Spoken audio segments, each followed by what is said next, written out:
湖州吴兴区条溪东路上有家湖州之星汽车有限公司。闵先生说，2020年8月份，他在这里买了一辆奔驰 S350L， 花了100多万。提车没多久，在行驶过程中听到了噪音。后座啊，大概60-70码的话，有一种嗡嗡的声音。然后呢，刚开始呢，我们也不懂，不知道是什么声音，以为是那个正常的行车声音。他们这边呢，也没有同样的车去比对。然后今年大概9月份的时候嘛，声音越来越响了。齿轮跟高速的时候摩擦的声音，就像我们以前那种乡村巴士啊，你踩油门的时候这种嗡嗡的声音就后面。闵先生说的车子噪音，他没有录过声音或者视频。现在车子停在 4S 店里，车钥匙在工作人员手中。闵先生表示，出于安全考虑，不太方便现场试驾。他说，前段时间 4S 店有同款车可以进行试驾对比。他们这边呢，别的车没有这种现象。然后就我这台有，反馈给厂家了，经过师傅、技术人员鉴定后是差速器故障，建议更换。差速器没有维修，厂家呢？为什么呢？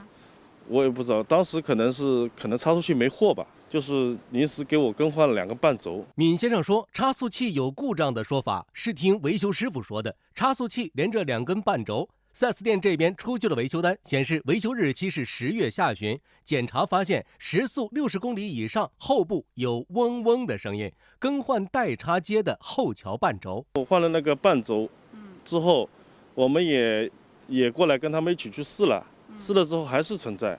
那声音有变化吗？没有变化。闵先生说，11月23号，4S 店发了提车邀请函，函上写明，4S 店进行全面细致的检查后，结合厂家技术科指导意见，判断目前该车辆更换2后半轴后 ，NVH 数据正常，车辆已经维修完毕，邀请闵先生取车。这里的 NVH 是噪声、振动与声振粗糙度的英文缩写。说那个声音还可接受范围度之内，我们提车肯定不提的，因为你故障没给我完全解决。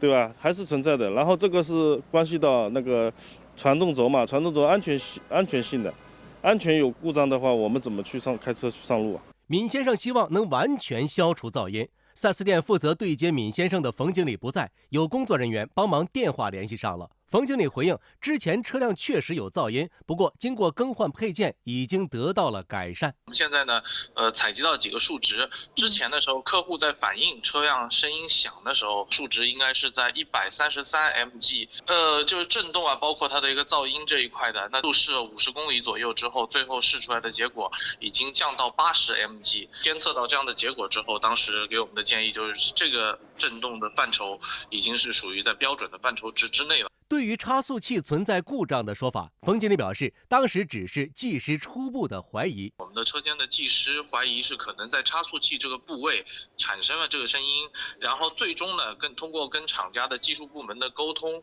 我们确定